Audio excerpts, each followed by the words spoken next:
Lesson 1. Master the weapon of silence. Most men lose power by trying to prove they have it. They talk too much, defend too often, and explain themselves to people who've already decided not to listen. A real man, one forged through discipline, understands that silence isn't weakness. It's psychological warfare. When you speak less, people fill the silence with their own insecurities. They begin to chase your thoughts. Women feel this too. They sense it as control, mystery, strength. The man who doesn't rush to fill silence forces others to lean in. That's why emotional men get tested. They talk to be liked. But the stoic man is liked because he doesn't talk. Silence builds the tension that authority feeds on. When you can hold your composure under accusation, mockery, or temptation, that's testicular fortitude. That's when power begins.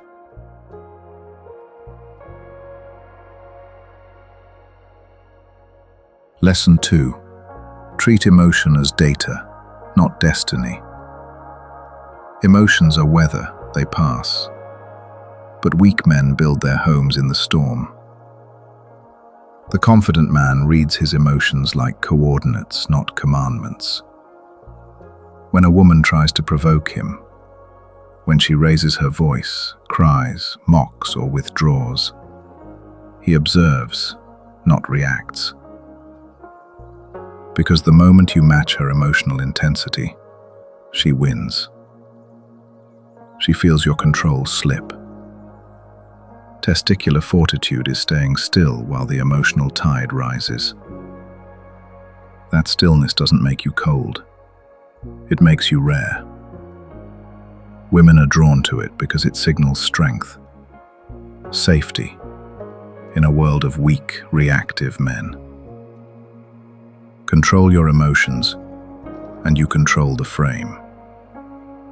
Let others drown in theirs, and you'll always remain above the chaos, untouched.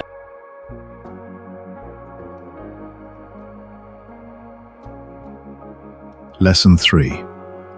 Guard your information like gold. Oversharing is the disease of the insecure. Weak men advertise their wounds, hoping someone will validate their suffering. Powerful men understand that privacy is leverage. The less they reveal, the more others imagine. A man of fortitude doesn't narrate his every move. He lets results speak. Even with women, especially with women, mystery builds gravity. When you hold back what others are desperate to extract, you shift from predictable to magnetic. Testicular fortitude is not about how much you can lift. It's about how much you can withhold. The man who doesn't reveal everything is always in control of something. And that something is what keeps everyone guessing, and some obsessed.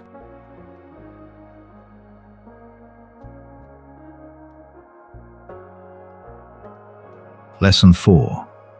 Become irreplaceable. Everyone wants to be wanted. But Machiavelli understood the higher game, being needed. To be wanted is temporary. To be needed is power. When you're needed, your presence commands attention even in your absence. People measure their next move around your silence. They hesitate before crossing you. They plan around you, not without you. Irreplaceability isn't built by begging for validation or performing for approval. It's forged by a man who makes himself the axis others must turn on, through competence, through control, and through courage. Most men crumble when they realize how fragile their positions are. They rely on charm, on sympathy, or on hoping people will like them enough to keep them around. But likability is not leverage. Dependence is. The man who is irreplaceable does not compete for affection. He builds systems where others depend on his judgment, his efficiency, and his calm. He can disappear for days, and the whole machine slows without him. That's the difference between those who talk about strength and those who embody it. Women sense it instantly.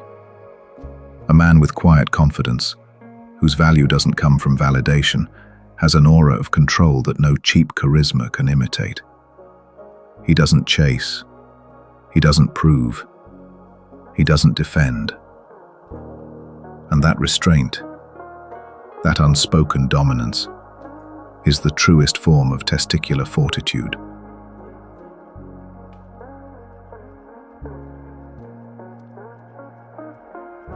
Lesson 5.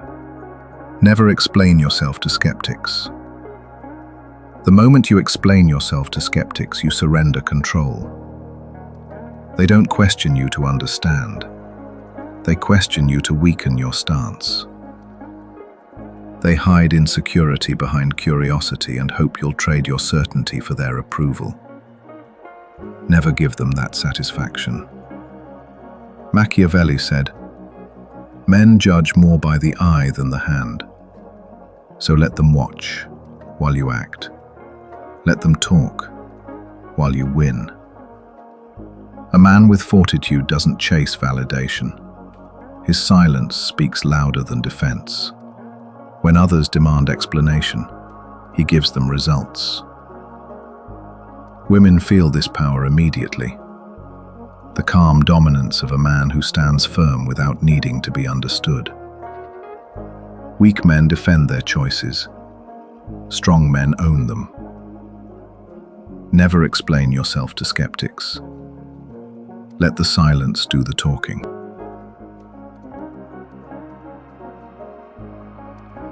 Lesson 6. Build systems so you can't be controlled. Powerful men don't chase approval. They build systems that make approval irrelevant. Every man begins his life dependent on jobs, relationships, social validation. But those who rise above mediocrity realize that freedom doesn't come from rebellion. It comes from infrastructure. You can't be free if your livelihood, your self-worth, and your emotions depend on someone else's permission. Systems are what separate those who survive from those who rule. A man who builds his own systems, whether in business, relationships, or discipline, becomes untouchable. When others rely on emotion, he relies on process. When others beg for opportunity, he creates his own through structure. You see, when your entire sense of stability depends on another person's loyalty, you've already surrendered power. When your peace of mind depends on someone's response, you've already lost control. Systems remove emotion from survival. Build multiple streams of income so no single person can dictate your worth. Build self-discipline so no external circumstance can shake your progress. Build habits so your success becomes inevitable, not accidental.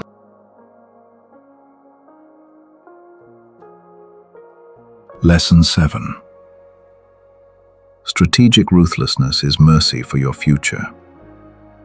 Mercy without boundaries becomes self-destruction, and restraint without direction becomes weakness disguised as patience.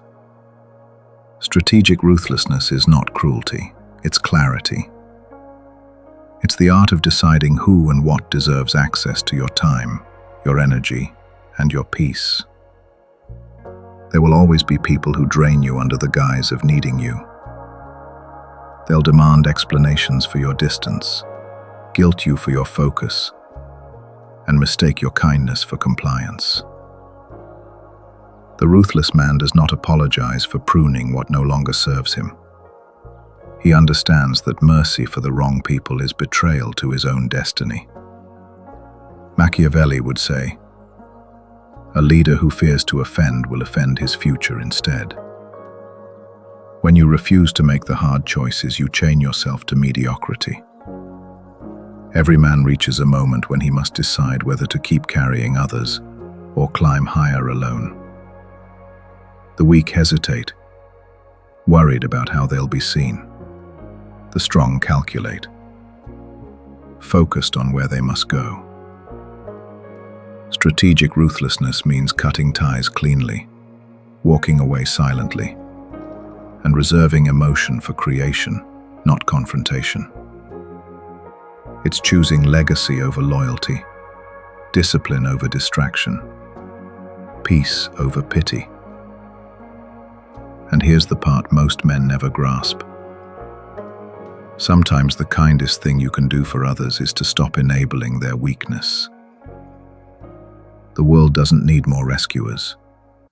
It needs more examples of what strength looks like when it finally stops apologizing.